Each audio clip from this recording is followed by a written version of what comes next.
Chers téléspectateurs, téléspectatrices de Graphé TV, chers amis, chers frères et sœurs, j'ai cette joie de vous saluer en ce début d'année 2019 en la personne de notre Seigneur. 2018 s'est terminé et quel que soit votre bilan de cette année passée, réussite ou échec, je sais que pour certains, cela a été l'occasion, surtout vers la fin, d'exprimer un peu ce ras-le-bol par rapport à une vie trop rassasiée de misère. Mais pour d'autres, cela a été aussi une autre occasion peut-être de réussite ou de choses plus positives. Mais en tout cas, un nouveau jour se lève. Une nouvelle année commence. Elle est pleine d'espoir et pleine de possibilités. Et je veux, avant toute chose, vous souhaiter de connaître Dieu premièrement en la personne de Jésus-Christ.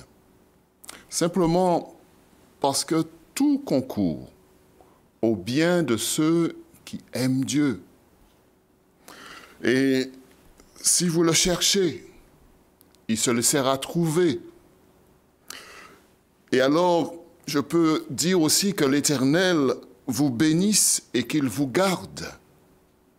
Que l'Éternel fasse luire sa face sur vous et vous accorde sa grâce. Que l'Éternel tourne sa face vers vous et vous donne sa paix. C'est vrai, début d'année, donc on dit aussi bonne résolution, c'est l'heure des bonnes résolutions. Mais comment s'orienter si nous ne sommes pas éclairés? Comment se diriger, comment faire le premier pas si nous ne sommes pas guidés? La parole de Dieu est là pour nous orienter, elle est là pour nous guider. Et pour vous aider, je veux vous laisser deux textes de la Bible. Le premier, dans l'évangile de Matthieu, au chapitre 5, au verset 3. Il est dit, et c'est notre Seigneur qui parle, « Heureux les pauvres en esprit, car le royaume des cieux est à eux. » Heureux. Je pense que chacun d'entre nous voudrait être heureux. Mais comment comprendre? Simplement être compté parmi les pauvres en esprit. Celui qui est pauvre en esprit, c'est celui qui a l'humilité. L'humilité de se compter parmi les hommes faillibles, les hommes sujets au péché. Humilité de reconnaître que nous ne pouvons rien faire sans Dieu. Un peu à l'image de ce que déclare notre Seigneur dans 1 Samuel au chapitre 2, verset 3.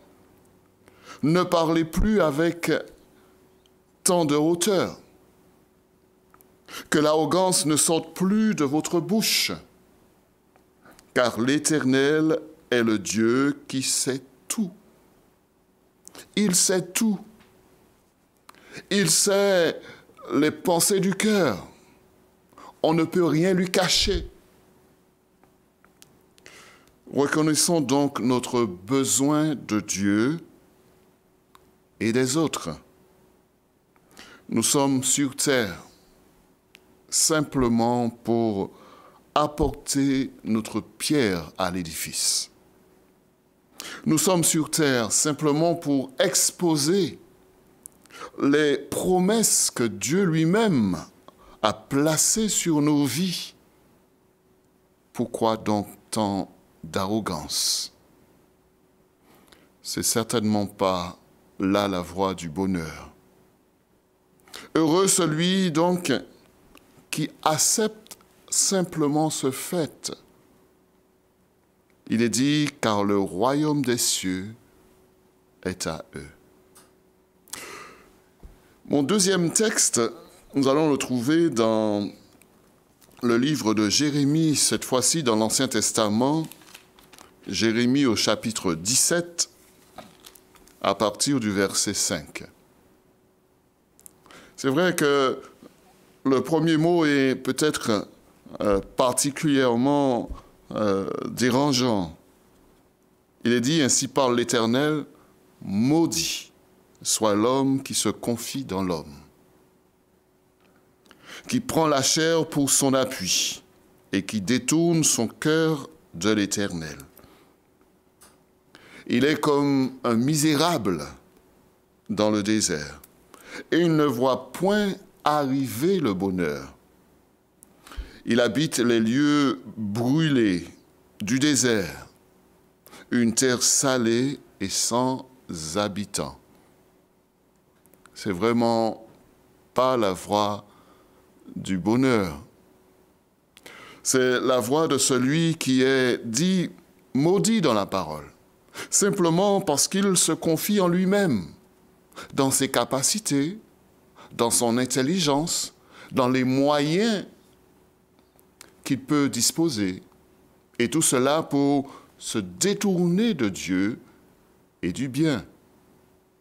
Mais nous allons continuer la lecture au verset 7, où il est dit « Béni soit l'homme qui se confie dans l'Éternel, et dont l'Éternel est l'espérance. Il est comme un arbre planté près des courants d'eau, et qui étend ses racines vers le courant. Il n'aperçoit point la chaleur quand elle vient, et son feuillage reste vert. Dans l'année de la sécheresse, il n'a point de crainte, et il ne cesse de porter du fruit. » Voilà donc la voie du bonheur, la voie de la bénédiction. La voie de la bénédiction, c'est vraiment celle de l'homme qui va s'appuyer sur Dieu, s'appuyer sur la parole de Dieu, sur ses promesses. Il est dit que c'est l'homme qui trouve en l'Éternel son espérance. Je veux, à la manière d'un homme célèbre, vous dire d'entrer dans l'espérance, même plus encore, de placer votre espoir en Dieu. Vous serez donc comme un arbre dont les racines sont tout le temps irriguées. Cela voudrait dire que lorsque les difficultés viendront, lorsque les problèmes seront là, vous pourrez trouver en Dieu des ressources. Il est dit, dans l'année de la sécheresse, je ne sais pas si 2019 sera pour vous une année difficile, mais si vous êtes de ceux qui placent en Dieu leur confiance, il est dit ici-là que vous n'avez rien à craindre. Il est marqué, il n'a point de crainte, celui, bien sûr, qui est béni de Dieu. Et pour terminer, il nous dit que vous ne cessez de porter du fruit. Si maintenant vous voulez et vous recherchez comme tous les hommes de la réussite, la prospérité dans vos entreprises, le premier pas, un peu comme nous avons lu dans le premier texte, c'est l'humilité donc de reconnaître notre besoin de Dieu, notre besoin qu'il puisse ainsi donc intervenir dans nos vies, notre besoin aussi des autres.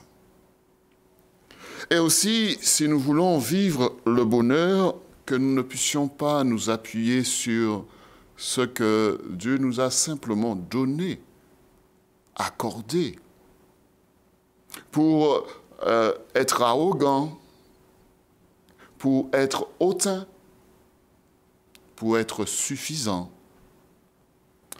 nous appuyer sur la parole de Dieu, confier à Dieu la direction de nos vies. C'est là la voie du bonheur.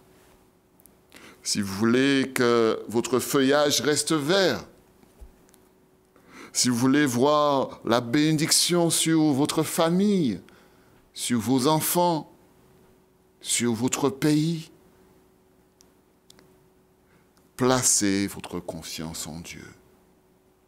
Je veux donc vous souhaiter une belle et heureuse année 2019, éclairée et dirigée par Dieu, couvert par sa bénédiction, dans sa paix, dans sa joie. Le vrai bonheur, c'est cela que je souhaite pour chacun d'entre vous. Que Dieu vous bénisse.